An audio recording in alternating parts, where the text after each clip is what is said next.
On a bright Tuesday morning, coffee in hand and the sun just beginning to peek over the rooftops, I wandered barefoot across my lawn to inspect a patch of crabgrass I swore I'd taken care of weeks ago. That's when I noticed the flags orange, yellow, and blue sprouting out of my grass like some demented birthday party setup for utility workers. I hadn't requested anything. I hadn't signed anything. I sure as hell hadn't approved anyone digging through my yard. By noon, 2 unmarked white vans were parked in my driveway. Not city vehicles. Not utility branded. Just anonymous vans with a vague logo slapped on the side and a crew of guys unloading trenching gear like they owned the place. Naturally, I approached and asked what was going on. "Just following orders, sir," one of them said, slipping on his headphones like I was some senile old man screaming at clouds. By the time I finished my coffee, they'd already torn a diagonal scar across my lawn. When I came home that evening, the trench had been hastily covered with uneven sod. A sticky note flapped on my front door. "Routine HOA infrastructure upgrade. Thank you for your understanding." No name. No contact number. Just a passive-aggressive assumption that I'd go along with it. Spoiler, I wouldn't. I left a voicemail with the HOA. Then another. Then I sent 2 emails. Not even an auto-reply. So I called the city. The woman at the utilities department pulled up my address and said, "We don't have any permits filed for your property, sir." I asked if the HOA had filed something for a neighborhood-wide project. She double-checked. Still nothing. Which meant one of 2 things: either someone was lying or they were too incompetent to bother with the law. My money was on both. The next morning, I caught the HOA president Clara Bannister power walking down the sidewalk in her salmon pink tracksuit and oversized sunglasses, clipboard in hand like it was surgically attached. You know the type. She saw me standing by the fresh trench and smiled like we were in on the same joke. "Clara," I said flatly. "Want to explain what this is all about?" "Oh, that," she said breezily. "We're laying down fiber optics. Big upgrade for the whole neighborhood." "Without asking?" I asked. "It's common property," she chirped. "Everyone's yards are being used. You signed the agreement, remember?" Everyone in the HOA did. There was just one problem with that. I wasn't part of the HOA. See, my house was the original model home built before the HOA even existed. I bought it directly from the developer before Clara and her army of clipboard enforcers descended on the neighborhood. They tried to pull me in once. Sent letters. Outlined dues. But the county confirmed back then and again more recently that I was not under HOA jurisdiction. I wasn't subject to their rules. My yard wasn't their sandbox. Clara either forgot, didn't care, or hoped I wouldn't notice. I noticed. But I didn't explode. Not yet. I'm a patient man. I prefer my revenge like I prefer my whiskey. Slow and neat. That night, I combed through county records, maps, permits, everything I could dig up. And there it was in black and white. No easement, no authorization, no legal right to dig through my property. That made my next move real easy.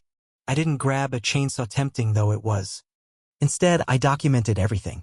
Photographed the trench. Measured its depth. Took note of the sloppy sod job. I even noticed the line had been buried at only 6 inches. Code required 12. They were rushing, probably assuming no one would fight back. I sent one more email to the HOA for the paper trail. No reply. So I waited. And while I waited, I planned. Then, like the universe wanted to hand me a cherry for my sundae, I received a glossy newsletter from the HOA complete with a full-page message from Clara herself. "Thanks to your support, our new neighborhood fiber optic upgrade is live. Enjoy faster service at no additional cost." I stared at the page, stunned. I didn't get faster service. Hell, I didn't even get a login. They'd built a system I couldn't use on my land without my consent. So I smiled. Because I knew exactly where the line was. And more importantly, I knew exactly what to do about it. First, I gathered all my documentation again. Then I visited the county office in person. Not a phone call. Not a website. I wanted physical papers with stamps and signatures. Dave, the clerk behind the counter with a coffee stain on his shirt, printed everything I needed. When I told him what happened, he chuckled and said, "Yeah, that's not legal." He was right. I called a buddy who worked in infrastructure. He came by with a voltage tester and confirmed it was active fiber. Not just that, but the insulation was garbage. A couple rainstorms and the thing would have shorted out like wet spaghetti. I didn't need a lawyer to tell me I had enough to win in court. But why go to court when I could go petty for free? So I hosted a little weekend barbecue. Friends, burgers, beers, and a 6-foot trench across my front yard. We made a party out of it. When neighbors asked what I was doing, I smiled and said, just cleaning up the mess the HOA left. I was told to restore the lawn. Eventually, I found the cable thick, black, and exactly where I expected it. I followed it to a connection box hidden under some mulch. No lock. No warning. Just sitting there like a challenge. One twist of a wrench later, the whole system went dark. I didn't cut it. That'd be vandalism. I simply removed an unauthorized foreign object from my property. 15 minutes later, the entire neighborhood's internet imploded. At first, I didn't notice. Then my phone blew up. Is your Wi-Fi out? You lose service too? What the hell's going on? I just flipped burgers. Then came Clara storming across my lawn like a general mid-battle, flanked by board members and 2 IT guys cradling laptops like defibrillators. She was yelling into her phone except it wasn't working. She pointed at me. What did you do? Landscaping, I said. You told me I had to resod the trench. Her face twisted like she'd bitten into a lemon. She started ranting about vandalism, damages, legal action. I walked past her into my house and came back with a manila envelope. Inside, photos, maps, property deed, a letter from my lawyer friend, and an invoice. Itemized. Lawn restoration, $2,400. Fence repair, trench cracked a post, $1,200. Property devaluation due to unauthorized construction, $8,400. Total, $12,000. Due in 30 days? Failure to pay would result in a lien against HOA assets. Clara laughed. Nice try. You think we're just going to pay you 12 grand? No, I said. I think you're going to pay because I can prove you broke the law. One of the board members pulled her aside. They whispered. I caught enough to know they hadn't filed permits. Their contractor was supposed to didn't. Their fancy infrastructure upgrade was now a dead snake on my lawn. You'll regret this, she snarled. I doubt it, I replied. But you might want to check your mail tomorrow, because I'd already mailed the county a full report. Certified. Receipt required.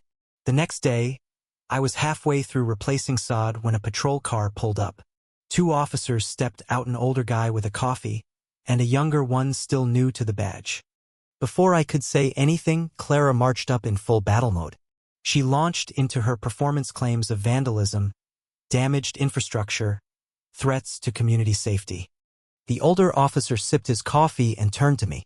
Mind telling us your side? I handed him another envelope. Inside, property records, photos, email correspondence. A letter from the city stating no permits existed.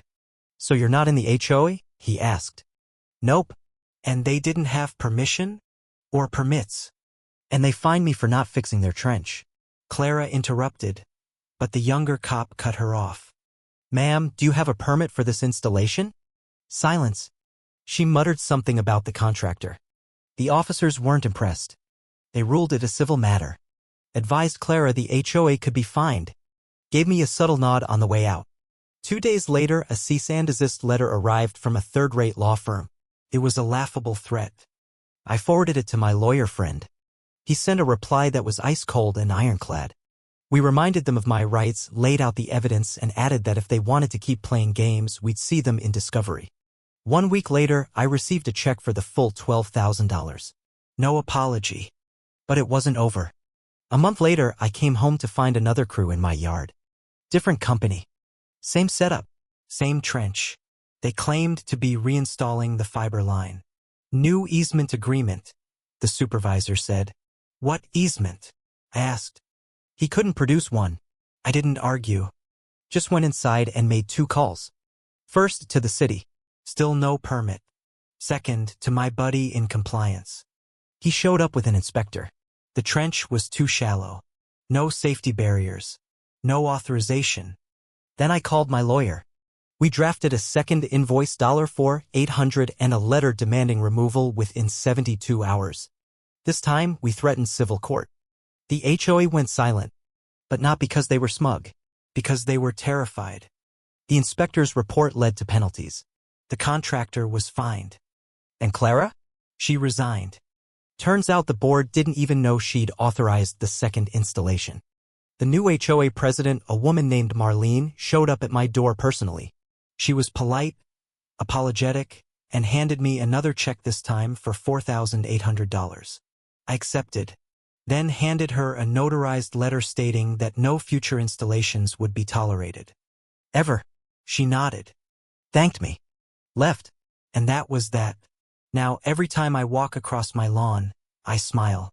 Not just because the trench is gone, but because I made them pay for the shovel too.